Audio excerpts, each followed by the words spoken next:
நெடத நாடுன்னு ஒரு நாடு வடக்கு, நலச்சக்கரவர்த்தி ஆட்சி புரிகிறார். 7 சக்கரவர்த்தியில் ஒருத்தர் நலச்சக்கரவர்த்தி. ரொம்ப பெரிய எழுந்தவுடனே நலச்சக்கரவர்த்தி நினைக்கிறது. நலச்சக்கரத்தை நினைக்கிறவர்கள் சனியின் உபாதை வராது.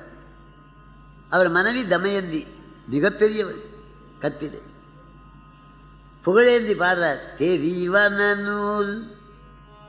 அங்க இருக்க அத்தனை பேருக்கும் சாஸ்திர ஞானம் உண்டு. தெரியாதனவும் வரி வளையார் தங்கள் மருங்கே. தாய்மார்கள் இடுப்பு தெரியாதான், மெல்லிய இடை, இடை உண்டு நூறு போல இருக்கும். அருணகிரியார் தான் பாடினார். தரணியில் அரணிய முரணிரணிய நுடல் தனை நகனுதி கொடு சாடோங்கு நெடுங்கிரி யோடேந்தி பயங்கரி. தரணியில் அரணிய முரணிரணிய நுடல் தனை நகனுதி கொடு சாடோங்கு நெடுங்கிரி யோடேந்தி பயங்கரி. தமருக பரிபுர ஒலி கொடு நடனவில் சரணிய சதுர்மறை தாராம்புய மந்திரர் வேதாந்த பரம்பரை சரிவளை விரிசடை எரிபுரை வடிவினல் சததள முகுளித்த தாமாங்குதமென்னிரின் தாளாந்தர அம்பிகை தருபதி சுரரொடு சரிவிய அசுரர்கள் தடமணி முடி பொடி தானாம்படி செங்கையில் வாழ்வாங்கிய சங்கரி. இரணகரணமடமயில் மிகமத புலகிட இளமுலையிட நீர் தாங்கி நுடங்கிய நூல் போன்ற மருங்கினால் இறுகிய சிறுவினையுடைய கொளவரின் யான் எங்குதல் கண்டறி தான் என்று கொழுங்குயில் இடுவரி கொடு இடுமன கரதல ஏகாம்பர இந்திரை மோகாங்க சுமங்கர எழுதிய படமென இருளது சுடரடி இலகு மௌனிகள் ஏகாந்த சுகந்தரி பாசாங்குத சுந்தரி கரணம மரணம மலமுழு உடல்படி கடுவினை கடனினை காலாந்தரி கந்தரி நீராஞ்சலி நெஞ்சுமி கந்தரி கணபன குணமணி அணிமணி கனவளை வரகர காசாம்பர கஞ்சுளி குதம்படி கொண்டவள் கனைகல நினையல உயிரை பைரவி கௌரி கவலை குழை காதாந்த எழுங்கள் நீ கொண்ட பெருந்திரு கரை பொழி திருமுக கருணை உலகழி கடநிலை இரவள காவேந்திய மஞ்சுளி மா சாம்பதி தந்தவன்.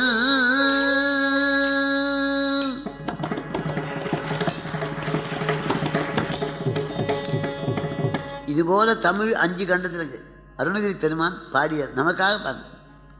தேவியை பற்றி சொல்ற, தரணியில் அரணிய முரண் இரணியன்.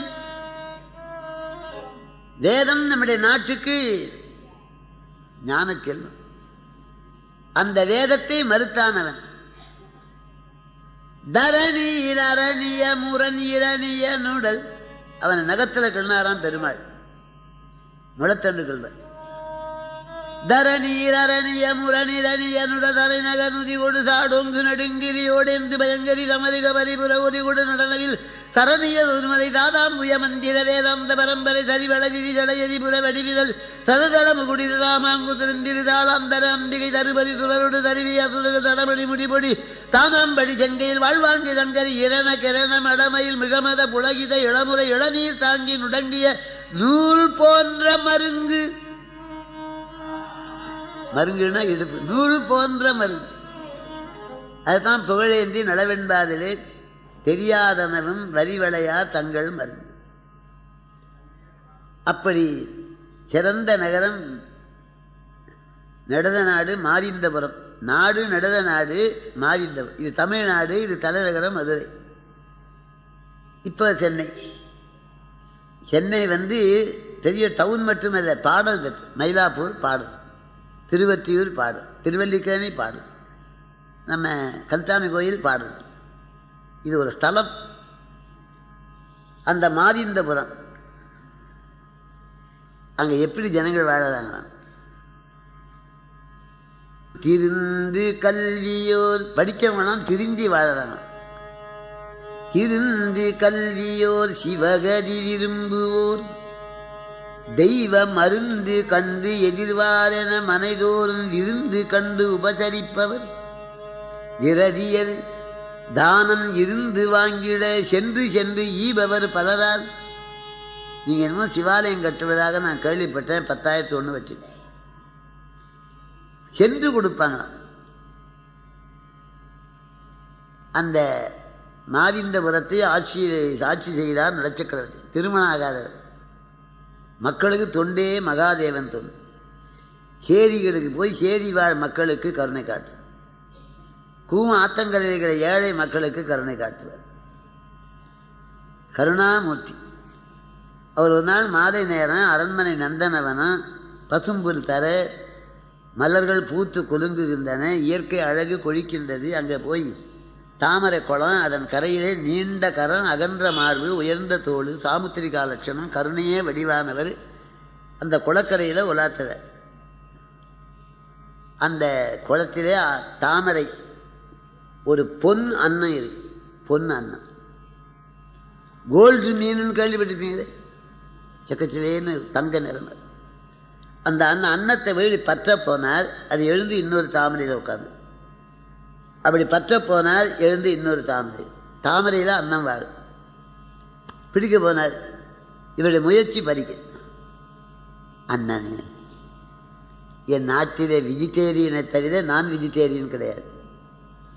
ஆடு கோழிகளை கொல்லுகிற வழக்கம் என்னுடைய நாட்டில் கிடையாது. வளர பிறையிலே மரங்களை வெட்ட மாட்டேன். நான் உன்னை விரும்பி அழைக்கிறேன். அவர் இறங்கி கூட்டோன்னு அன்னம் பறந்து அவர் கையில் வந்து உட்காந்து இப்படி உத்து பார்க்கல. அந்த அன்னம் சிரித்தது. சிரிக்கிற தன்மை மனிதனுக்குத்தான் உண்டு, பறவைகளுக்கு கிடையாது. பசுவை கண்டு எருது சிரிக்குமா? மனைவியை கண்டு நீங்கள் சிரிக்காமல் இருக்க முடியுமா? அவள் தாய் வீட்டுக்கு போனோன்னே மீனாட்சி படம் எங்கள் அப்பாட்டு கொடுத்தாரு. ஆமாங்க, இங்கேருந்து கொண்டு போய் அந்த அம்மா கட்டி கொண்டாந்த. இது ஆம்பளைங்களுக்கு என்னது வெகுடிங்க. அப்போ மனைவியை கண்டு சிரிக்காத ஆடவன், குழந்தைகளே சிரிக்கிற இவள் உண்டு சிசுக்கள். அந்த அண்ணன் சிரித்தது. அண்ணனே ஏன் சிரிக்கிறது? உன் அறிவாளின்னு நினைச்சேன், இப்போ நினைச்சு தப்புன்னு நினைக்கிறேன். ஏன்? மண்ணாங்கற்றை கண்டு எவனாவது மகிழ்வானா? வைரத்தை அல்லவா கண்டு மகிழ வேண்டும். விதர்ப்ப நாட்டிலே தமயந்தின்னு ஒரு பெண் அன்னம் வாழுது. அவளுடைய நகத்தில் இருக்கிற அழுக்கு நான் நிகரில்லை. அந்த அன்னத்தை கண்டு மகிழாமல் எண்ணத்தை கண்டு மகிழ்கிறாயே. அவருக்கு நரம்பில் ஊசியாத்தான் ஞாபகம். அண்ணனே யாரு? தமயந்தி. அந்த அம்மா தேன் மொழி, மான் விழி, அன்ன நடை, மின்னல் இடை, 1000 மாற்று தங்க விக்கிரகம். அவ தொட்டா பட்ட மரம் தளிர்க்கும், அவ பாடினா கல்லு கரையும். ஆமா, அவளை எனக்கு கல்யாணம் பண்ணு.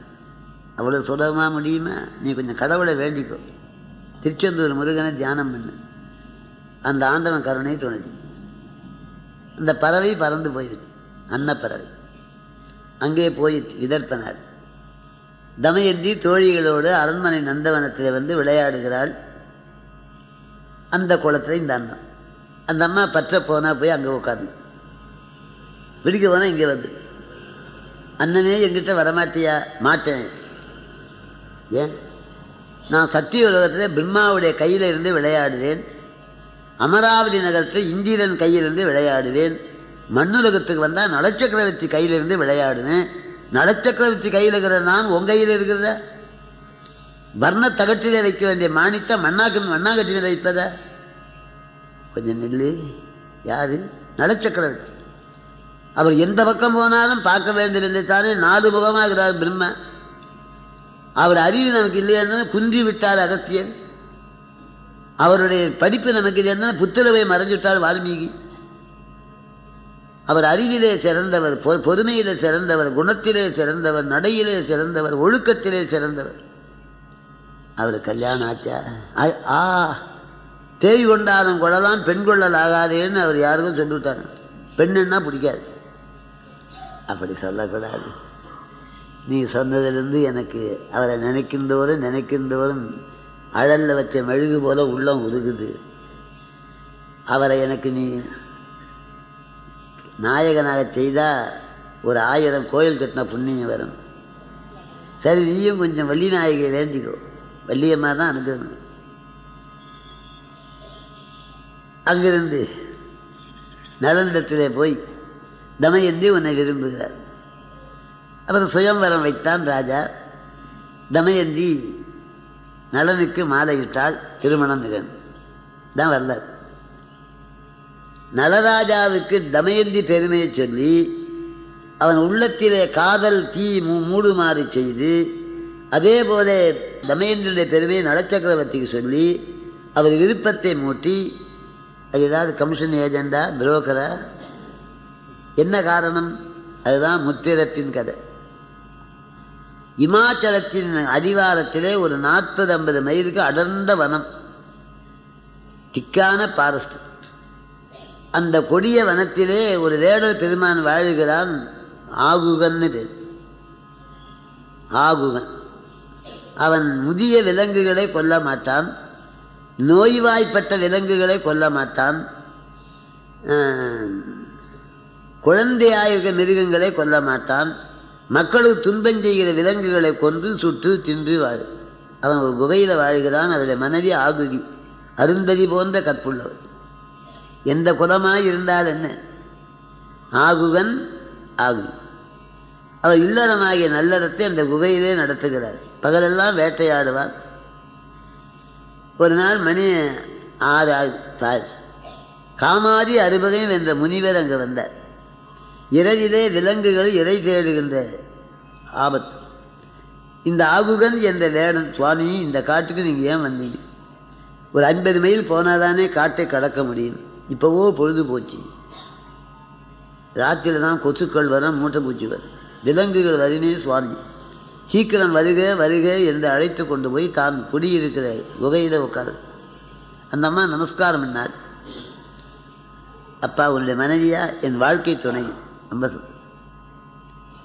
அவன் பாக்கு மடல் வச்சு நல்ல தேனை விட்டு மாம்பழத்தை வெட்டி அந்த தேனில் நினச்சி, பலாப்பழத்தை ரூபாயாக வெட்டி தேனில் நினச்சி சாப்பிட்டா எப்படி இருக்கு?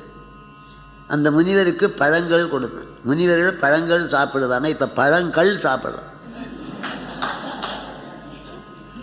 அன்பனே, ஒரு தகவல் சொல்லப்படும். மூடன் மூடனோடு சேருவார், ஞானி ஞானியோடு சேருவார். காந்தி அடிகள் பொய் பேசுவதோடு சேர மாட்டார். லஞ்சம் வாங்குறவனோடு காமராஜர் சேர மாட்டார். தெய்வம் இல்லைன்றவனோடு பெரியவங்க சேர மாட்டார். கண்ணாவாரேனும் உன்னை கைதொழாராயின் அந்த மண்ணாவார் நட்பை மதியேன் பெறாவர். இந்த உடம்பு அச்சித்து, ஆத்மா சித்து. சித்துன்னா அறிவுள்ள பொருள். சித்தாயிருக்கிற ஆன்மா அச்சித்தான சரீரத்தோடு சேரக்கூடாது. ஆன்மாவுக்கு அறிவு உண்டு, உடம்புக்கு அறிவு கிடையாது. ஞானி அஞ்ஞானியோடு சேர மாட்டான். எதுபோல மாட்டுக்கு அறிவு உண்டு, வண்டிக்கு அறிவு கிடையாது. அறிவுள்ள மாடு தானே வண்டியில் நுழையுமா? நுழையாது. அறிவில்லாத வண்டி தானே மாட்டு மேலே ஏறிக்குமா? ஏறிக்காது. அப்போ மாட்டு வண்டி எப்படி போகுது? மாட்டுக்கும் வண்டிக்கும் உடையவன் ஒருவன் இருக்கிறான். அவன்தான் மாட்டை இப்படி இழுத்து வண்டியை தூக்கி அது மேலே வச்சு பூட்டாங்கயிறு பூட்டி உள்ளே உட்காந்து ஓட்டுறான். அப்படி சரீரமாக இருக்கிற வண்டியிலே ஜீவாத்மாவாக எருதை நுழைத்து பிராணவாயுவாக பூட்டாங்கயிறை பூட்டி உள்ளே உட்காந்து ஓட்டுங்கிறான் பரமாத்மா. அது என்னைக்கு அவுத்து விடுவான்னு மாட்டுக்கும் தெரியாது, வண்டி என்னைக்கு அவுத்து விடுறான்னு அவர் கையில், நம்ம கையில். அப்பா அதனாலே இந்த உடம்பு இருக்கிற போதே உடம்பில்களை உத்தமனே அறியணும். அவனை நினைந்து நினைந்து நெகிழ்ந்து நெகிழ்ந்து உள்ளம் நிறைந்து நிறைந்து அன்பே நிறைந்து ஊற்றெழும் கண்ணீர் அதனால் உடம்பு நனைந்து தெய்வ பக்திக்கு. இப்படி வேதாந்தங்களை எளிதாக சொன்னார். மணி 10 ஆச்சு. அது 2 பேர் தான் படுக்கலாம் அந்த குகையில், சிறிய குகை. மனைவியும் தானும் படுத்து, முனிவர் வெளியே இருந்தால் முனிவருக்கு ஆபத்து வரும், ஆயுதம் இல்லாத. இப்போ முனிவரும் வேடனும் உள்ள படுத்து அந்த அம்மா வெளியே இருந்தால் அபலை. பெண்களுக்கு அபலைன்னு பலம் இல்லாது, அதான் மென்மையாக வீட்டோடு இருக்கு. அப்போ இப்போ யார் வெளியே இருக்கணும்? ஆயுத பாணி தான் வெளியே இருக்கணும். அப்போ உள்ளே யார் இருக்கணும்? முனிவரும் அந்த அம்மாளும். இது மனம் ஒத்துக்குமா? அவனுடைய பெருந்தன்மை, சுவாமி நீங்கள் ஞான தந்தை, இவள் உங்களுடைய புதல்வி, உங்கள் மகள், நான் உங்கள் பையன் மாப்பிள்ளைன்னு நினச்சிங்க. நான் வெளியே இருக்கிறேன், அப்பாவும் மகளும் ரூமில் வந்திக்கிறேன். அப்பா, இங்கே எந்த பத்திரிகை நிருபர்களும் கிடையாது, இது காடு, தினமலரில் வராது.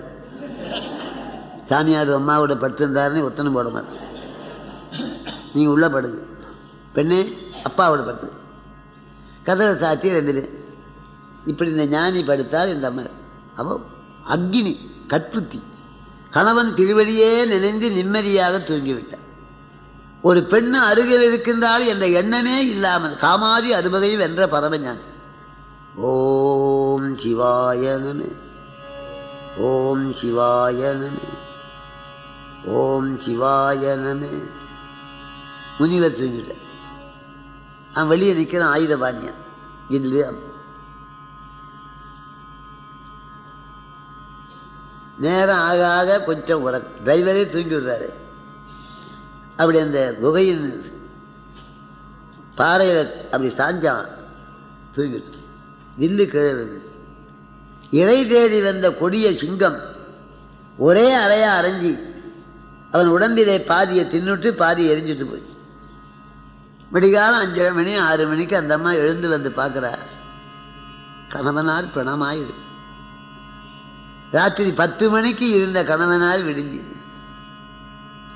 பிராணவதி என்னை விட்டு போய்விட்டீரோ, பிராணவதின்னு அந்த உடம்பின் மேலே விழுந்தால் ஆத்மா நின்று போச்சு. அந்த வினாடி முனிவர் பார்த்தார், சண்டாளம் நான் வரலன்னா இவங்க சௌக்கியமாக இருந்திருப்பாங்களே. 2 பேர் வாழ்க்கையை நான் ஒத்த முடிச்சேனே, இவங்க இருந்தால் மக்களுக்கு நன்மை, நான் இருந்து என்ன லாபம்? நெடிது புலம்பி அழுதார். அப்பா, எனக்கு தேனும் பழமும் கொடுத்தியே, இருக்க இடமும் கொடுத்தியே. அம்மா, வயிற்றில் பிறக்காத மகள் போல எனக்கு தொண்டு செய்தாய். அம்மா மகளே, நீ செத்துட்டியே. அங்கு காற்றுகிற உலர்ந்த கட்டைகளை எல்லாம் வச்சு முனிவர் ஓமாக்கினை வளர்த்து அந்த 2 பிரேயத்துக்கு அபிஷேகம் பண்ணி அந்த ஜித்தையின் மேலே வச்சு மந்திரத்தை சொல்லி தீ வச்சார். திகு திகு திகு திகுன்னு எரியுது. நீங்கள் போய் நான் ஏன் இருக்கணும்னா அவரும் ஜித்தையில் ஏறி பட்டு அந்த முனிவர் அக்னியில கலந்தது. அப்படி வந்த முனிவருக்கு இடம் கொடுத்து உணவு கொடுத்த புண்ணியவான் ஆகுகன் தான் நலச்சக்கரவர்த்தி. கணவனோடு தொடர்ந்து மாண்டு போனாலே உத்தமி அந்த ஆகுகி, அவதான் தமையன். அந்த முனிவர் தான் அன்னம். அந்த முனிவர் தானே அவங்க வாழ்க்கையை பிரித்து வச்சார். இப்போ அன்னமாக திறந்து சேர்த்து வைக்கிறது.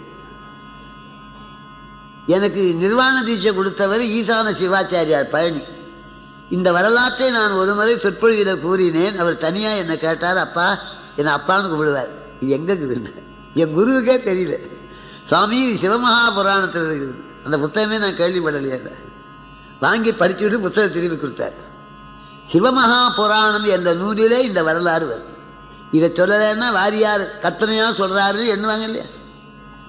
இது வாரியாருக்கு சொல்ல எனக்கு என்ன தகுதி? நான் மிகச்சிறியவன்.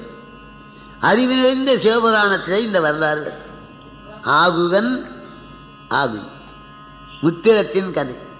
அப்போது பிரித்து வைத்தார், இப்போ சேர்த்து வைக்க. இதைத்தான் முற்பகல் செய்யும் பிற்பகல் விளையும். முன்னே செய்தது பின்னே வரும். சக்கரவர்த்தியா பிறக்கும்படியான ஒரு வாய்ப்பு கிடைத்தது, வந்தவங்களுக்கு உணவு கொடுத்த புண்ணியம். சக்கரவர்த்தி மனைவியாக இருக்கின்ற வாய்ப்பு கிடைத்தது, கணவனோடு கற்பு ஒழுக்கத்திலே இருந்தது. இந்த ஜென்மத்திலே நாம் ஒழுங்காக வாழ்ந்தால் மறுபிறப்பு உயர்ந்தது.